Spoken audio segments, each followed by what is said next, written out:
Hello, this is Athena Jezik. I'm really happy to be back today. I have a model that some of you might be familiar with. This is Melissa, and she's going to be allowing me to work on her today. She does have a lot of tension around her shoulders and neck, and so I'm going to be showing you this very common thing that goes on with a lot of us and how to relax it out without doing a lot of pressure or kind of disturbing the body in its state of relaxation. So to start out with, I'm just going to do some assessment, and most of this is a little bit more on the subtle anatomy line. So I'll just be telling you what I'm doing. If you're interested, or you're somebody that is in a massage therapist and you want to learn these techniques, you can find it on my course, because I do explain a lot about the subtle anatomy in the course. The foundations of subtle alignment. In this course, you will learn about the subtle anatomy and a protocol for assessing and aligning the subtle structures. So let's get started. And I'm going to start out with putting my hands right on her shoulders and hanging on to the shoulder socket area. There's muscles there attached, and with the arms, the way that they move around so much, that doesn't really help to relieve tension, because then the muscles are working. But we want to get down to the musculoskeletal level here so that you can feel the really subtle parts, which you will feel with your hands. And once you know what you're looking for and what you're feeling, you'll be able to feel it very easily. There's not a lot of pressure that's put on this at all, and I can feel a lot of little rumbling going on. She's definitely falling into a relaxed state. And then I want to see what's going on with the clavicles, because what I'm doing is I'm actually going down to the bone level and also feeling for any alignment that the body wants to correct through this process. So I'm be on the clavicles and just holding those and seeing if they're going to move any. The clavicles don't move much, but there is a little joints, and they do have a little bit of articulation that happens, but not much. And I do feel mostly the muscles around the clavicles they seem like they're smiling, like they're happy that they're able to let go and go into a deeper state of relaxation. Yeah, it's quite a bit of movement, so she's holding quite a bit of tension through this area at a deeper level. And that feels pretty good. And move up a little bit on this. So I've got the acromion clavicular area covered, and some of the clavicle, like it's between my fingers there, and I can also feel the joint of the shoulder. As I've mentioned before in other videos, the only place that this part of the body is attached to the actual skeleton is right at the sternoclavicular joint, which is right here. So this, relaxing this part, this area in the front, seems maybe it's not really the way it should be, but it will help to relax the clavicles as well, because when the area that it's attached to the skeleton, when that is able to relax, then the rest of the muscles will be able to relax as well, because they don't have to hold a different position that's a unrelaxed state. And then I'm going to go to the sternoclavicular joints and make sure that they're lined up and happy. And there's the joint. So just with the fingers, just holding the fingers there. And again, there's not much pressure going on here. And then feeling the musculature that's close to it. And there's a little dancing around in the clavicles, so it's not much, but they were a little bit out of alignment. Not much, but enough to create tension. Okay, and then I'm going to go up back to the neck and give a little traction on the neck. Now with this, I'm going to hold onto her head and put my 2 fingers right at the base of her skull, not on the spine at all. You want to be on either side of the spine.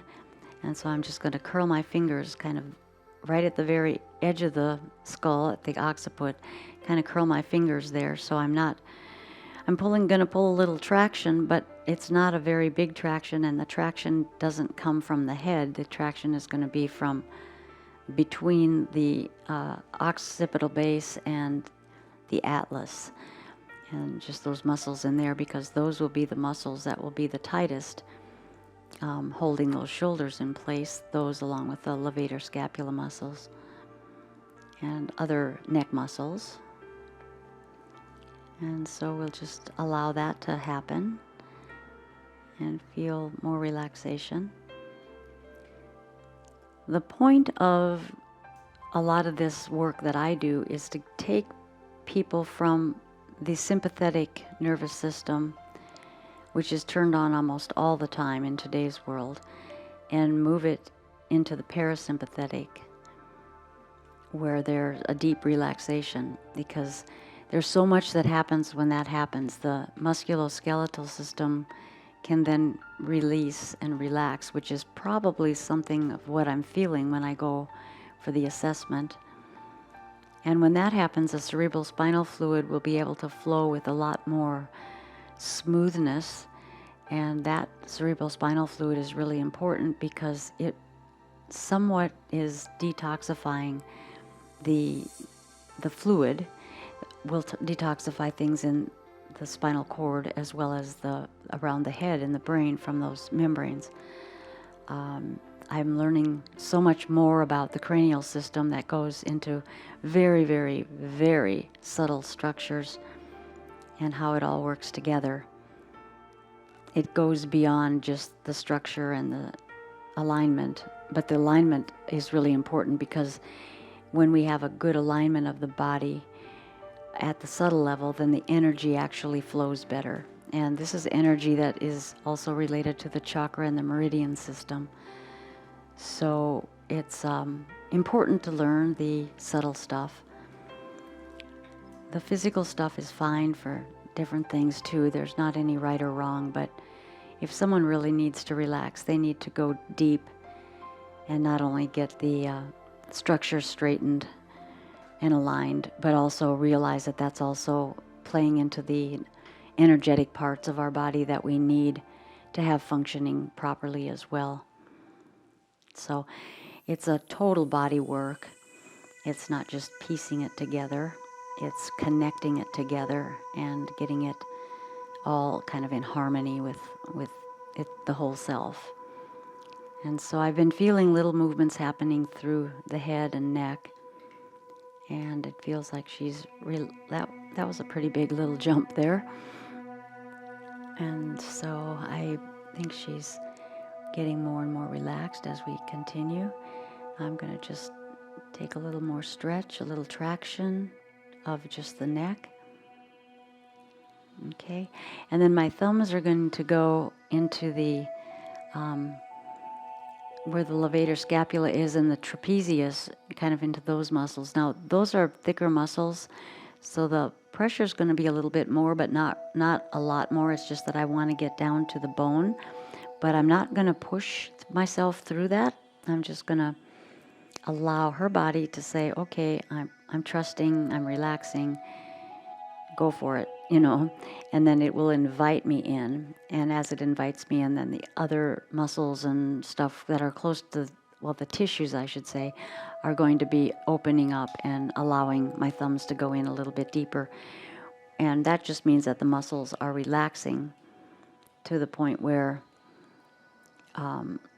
there's change happening with it all. And it may seem, kind of like strange, because people are used to having a lot of pressure, but there's always something new to learn. And here I'm right along this trapezius, and I'm also getting a little bit from the fingers where it attaches to the scapula, the levator scapula muscle. And that's got a little tension, not too bad. So this is real good. She's really going down under in a nice way. Finishing up on the assessing, I'm going to just place my hands in different positions and like a little closer into the sternum, on either side of the sternum. But what I've discovered here while I was assessing it is I've discovered that her body is definitely going into a deeper state. It relaxed down really well. There was a lot of little movement in the very small connective tissue area. There's some stuff called interstitial fluid, which is fluid that runs around every single cell. And as the tissues are unwinding and allowing that, you can feel a little bit of the interstitial fluid flow as well. And it just feels like things are letting go. It kind of feels like the body gets heavier because it's not tense. It's not being tense. And that's what I was feeling as I was assessing all of this. And that's a good place to start. And now to start getting into the muscles now, the muscles are a little more primed for a massage, for just muscle work, because they're not going to, well, this works really funny. It's like between her and I, there's a higher part of us that are assessing each other. So I've got to be able to let her know that I'm not going to hurt her, and her inner self, her higher self, has got to say, yeah, I trust you. So there's a lot of trust involved when you start to get involved with any kind of body work. And if you just go in and start digging or pushing without going through that little stage of getting permission, then your work isn't going to be as efficient as it could be by taking the steps of assessing it, letting it know that everything is okay. And then that way, when you get into the muscle work, you'll be also able to inch your way in. You're still not going to go in and just push and shove and, that kind of thing. That's just way too brutal to do, in my opinion. I don't think that that's ever very beneficial. You can get deep by just starting out really shallow and allowing the muscles to do what they need to do.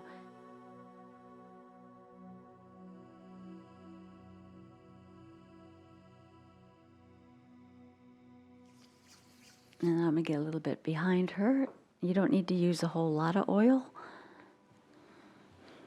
If you use too much oil, then you kind of get too slippery, and then you can't be real precise about what you're doing. And I'm just going to go up to this is the sternum and kind of the rib cage, a little bit of the pec muscles. So, and around the shoulder blades. So now that the assessment part is over, I'm going to move over to the side just a little bit because I want to get my hand now back on the scapula underneath her. So what I do is I always roll the sheet because it's got a nice place where I can hang on to and pull as I get underneath her, and then I'll take my hand between the sheet and the table, and it's just easier to get down that direction. And what you're looking for here is you want to find the top part of the scapula and then just slide down onto that scapula, so you're holding the scapula in your hand. And sometimes it takes a couple times you got to go in for it because you want to make sure that you're holding the scapula. And then with this, it's also going to be some little bit of muscle work around the shoulder, which we'll start doing. And I'm just I'm gripping, but with not a lot of tension, but I'm somewhat firm on the scapula, just kind of making sure that it's in place. And now I'm going to be going around here, around these muscles that are related to the shoulder socket, and a little bit down the arm, and make sure that they're all feeling good. Now remember, the scapula is back there, but it's not attached to this. It's attached to the arms, but it's not attached to the skeleton anywhere in the back. So that's another reason why it's nice to stabilize the scapula and just hold it so it doesn't just move around with the muscle. And here I'm going right along the trapezius and up the neck a little bit. So, and I'm just using my thumb here. I'll be doing it on both sides so you'll be able to see. And just follow that muscle up. And actually, because of the assessment that I did and the little movements that were happening while the body was really preparing to relax and go into parasympathetic mode, there's not really a lot of tension at all in the muscle right now. I don't really feel like I have to go too deep because it's so smooth. And that would probably not be the same if I hadn't have taken the time to let the body get prepared for really relaxing down. Now, you notice how my hand is placed over the neck. You don't want to, get kind of lazy on that or not unattentive. You want to be sure that you're not going to be grabbing down or even falling on their neck, because that may bring up some emotional stuff. So you always want to be very mindful. Plus, the neck has a lot of delicate things going on with the thyroid and voice box and, all of that. So you just want to remember that the front of the neck should be handled very, very carefully.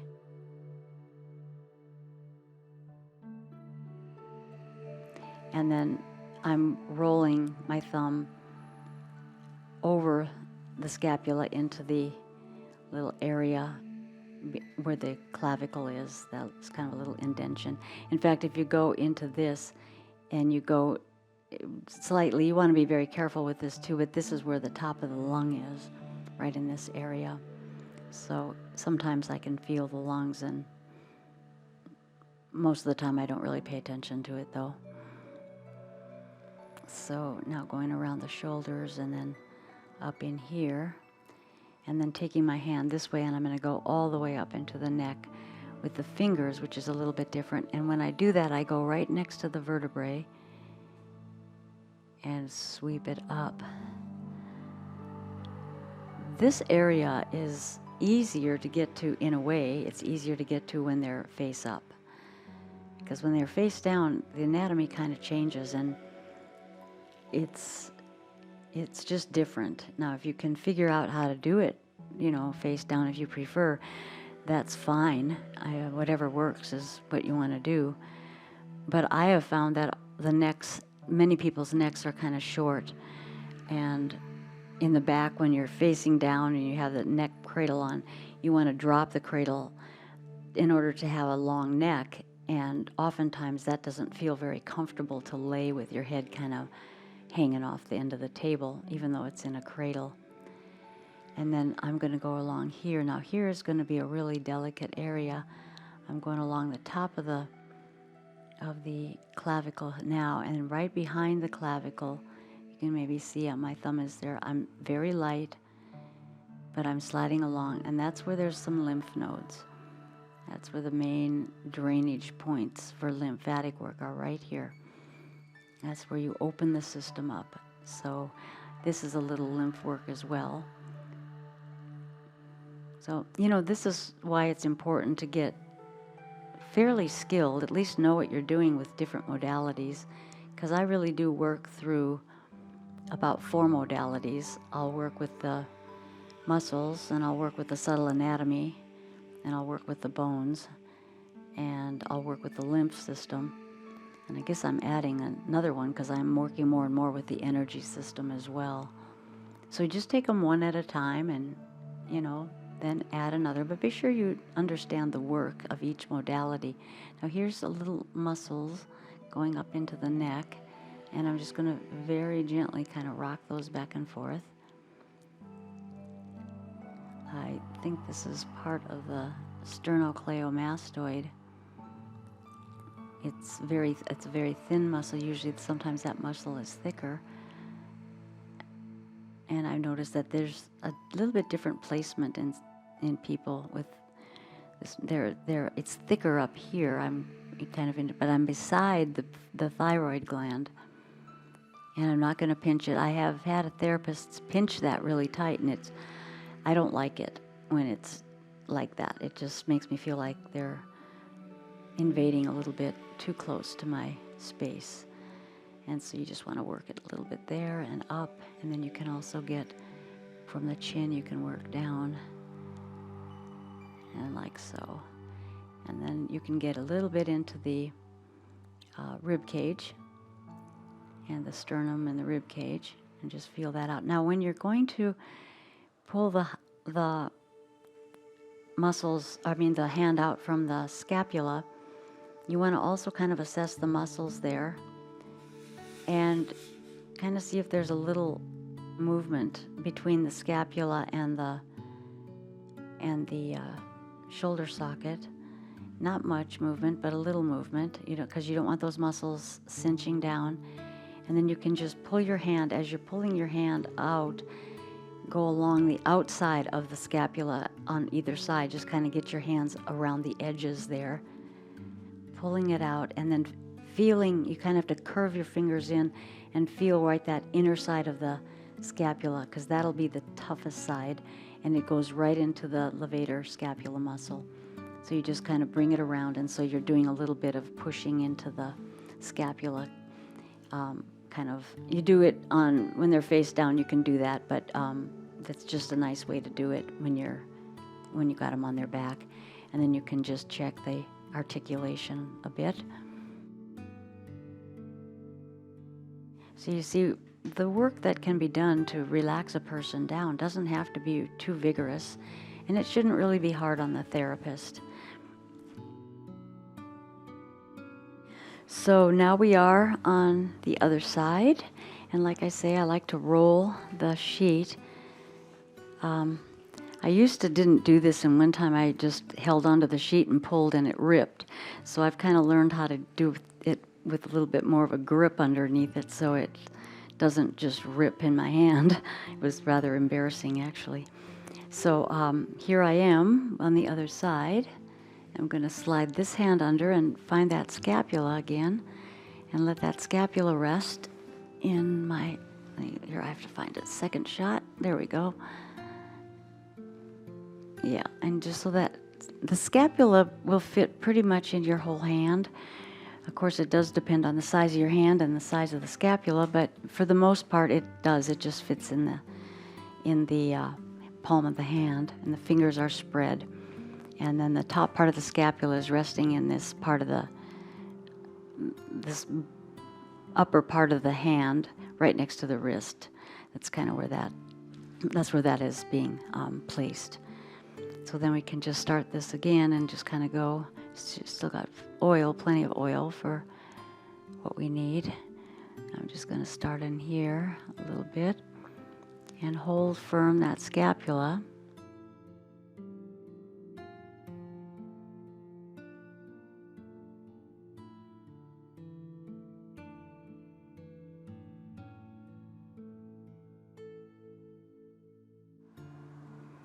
And I'm going to go around the ball and socket. Now this side does not feel quite as smooth as the other side, and this is a side that had been giving her a little bit more problem. So the tissues are soft, but there's still little balls of tension. They're not anything that I feel is really super duper critical, but it's something that I would want to work out. And I'm checking a little bit range of motion here. The reason is because of the little bit of tension that I felt through some of these muscles. So I'm just trying to, and in fact, that alone, just moving that, sometimes the movement just will change things.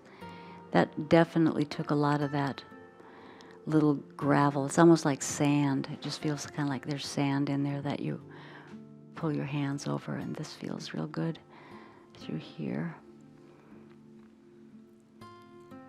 You know, and you can go farther down the arm if you feel that that's important, but I'm just focusing primarily on the shoulder and neck, because that's really, there's a lot of people that have a lot of tension in this area. Now my thumb is just moving up like I did before, with the hand not collapsing into the neck. Going in different little lines. So it's like you take one line and then you just move your thumb a little bit over so that you get the whole muscle. So you're like in every little section of it. And this is all feeling pretty good, actually.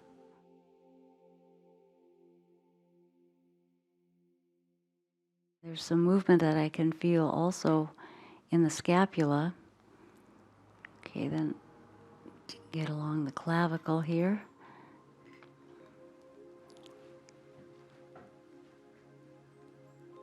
And into the sternoclavicular joint. Check that out.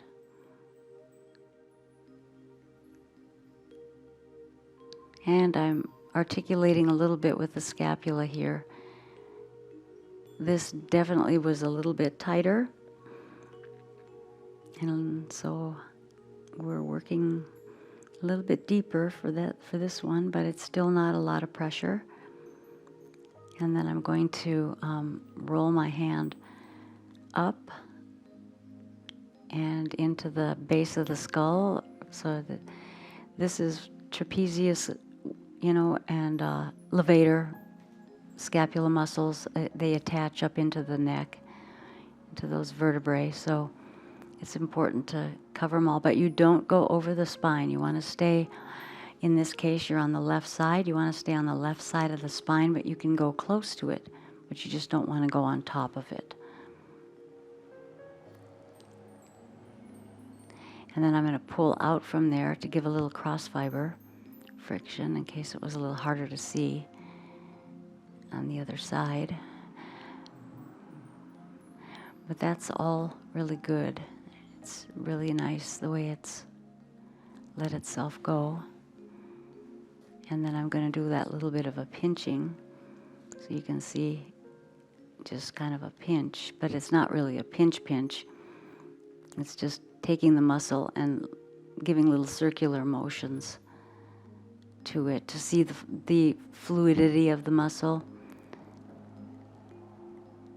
And if it feels pretty fluid, that's good. You can rest assured that there's the interstitial fluid isn't sticky. Okay, and then you can go along here, which is part of that sternocleidomastoid, pulling that out a little bit.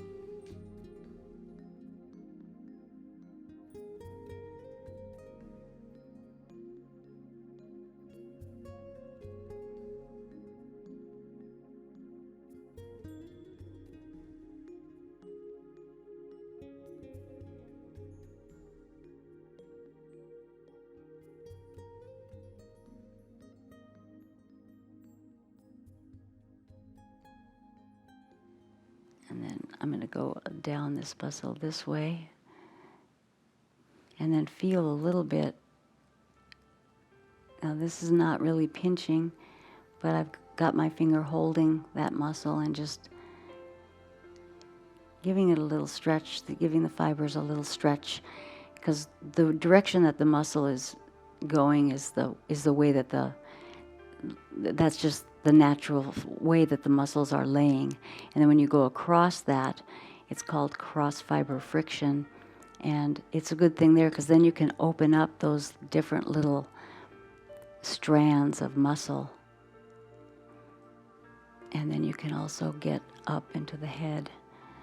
And then you can work the chin, which I'm going to work this way.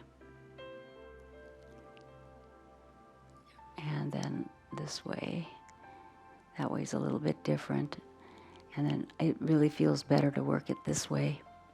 And there's lymph nodes, a lot of lymph nodes under there, so especially as you get kind of behind the jawbone. You feel that, and you can also drain a little, because there are a lot of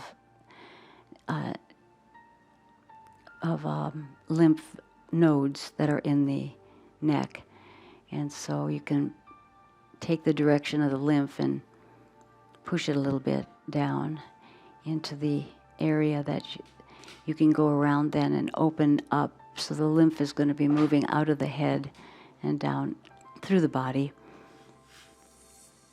which is nice. Sometimes if they're a little congestion, they'll have a little bit of a release. They'll drain a little bit if it's, enough to drain. So don't be surprised if that happens.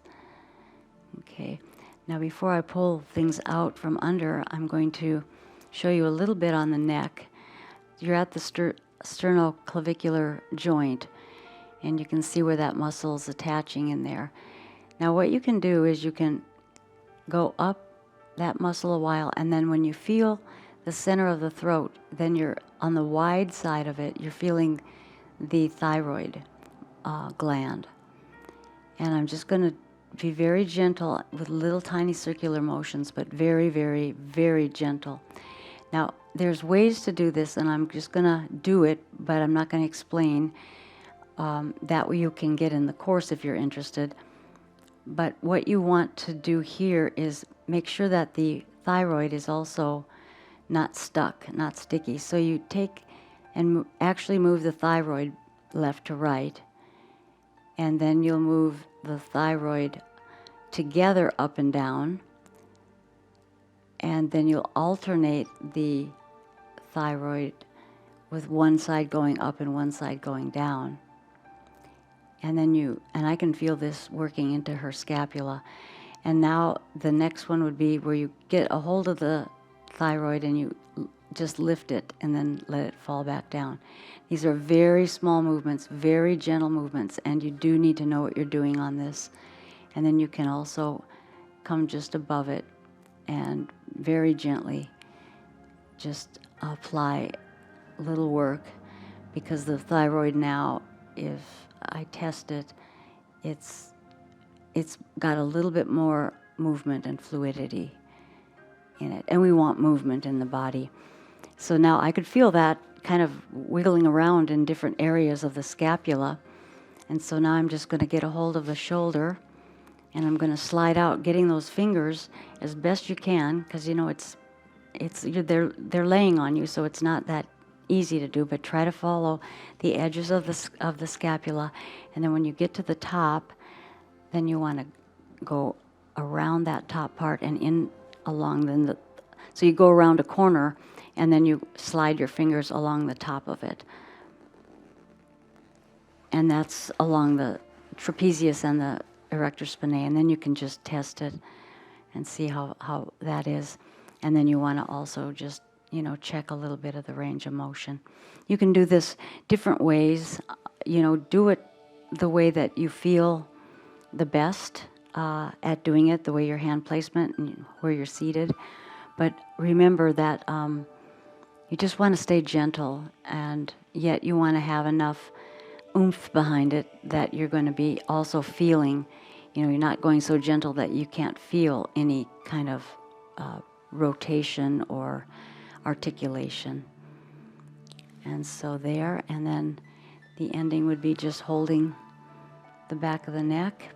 And I like to put my hand, 2 fingers on either side of the skull and one right on the third eye, and just let that relax for a few minutes. This is very relaxing. This is a good place to use some energy work as well. You're getting energy flow.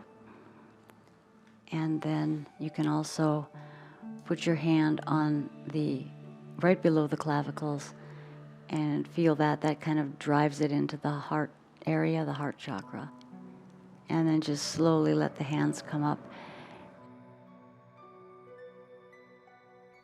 So I've done a relaxation protocol, I guess you could say, for Melissa. And after this is done, if you want to do a little bit more for your client, you can either do some facial work, or you can give them hand massages, work up the arms. You could go to the feet and just work the feet, because at this point she's very relaxed. She doesn't feel any tension along her back. It's just kind of released all the way down to the pelvic girdle, and she feels overall very different than when she first got on the table. So anything that you'd want to do, if you want to just do some Reiki on top of this or a little cranial work, all of that would be appropriate. And just remember to keep your client in a lot of relaxation, and they'll just keep going deeper, and think parasympathetic, because then you're getting a lot of things going in the body that is at the energetic level as well as the physical level and the fluid level. So you're doing a lot more with this work that doesn't look like you're doing a whole lot, but you are actually giving the body an opportunity to change in many more ways than I'm even discovering more ways. So it's fascinating. So thank you for watching, and I hope you got something out of this. If you're interested to learn these techniques, you can find it in my course. So take a look at that if you're interested, and have a really good day. I want to invite you to explore my course, The Foundations of Subtle Alignment. It is going to take you beyond the work of massage therapy. It will take you into the world of the subtle anatomy. Misalignment of the subtle structures is often the root cause of chronic pain, injuries, and chronically high levels of stress hormones. In this course, you will learn about the subtle anatomy and a protocol for assessing and aligning the subtle structures.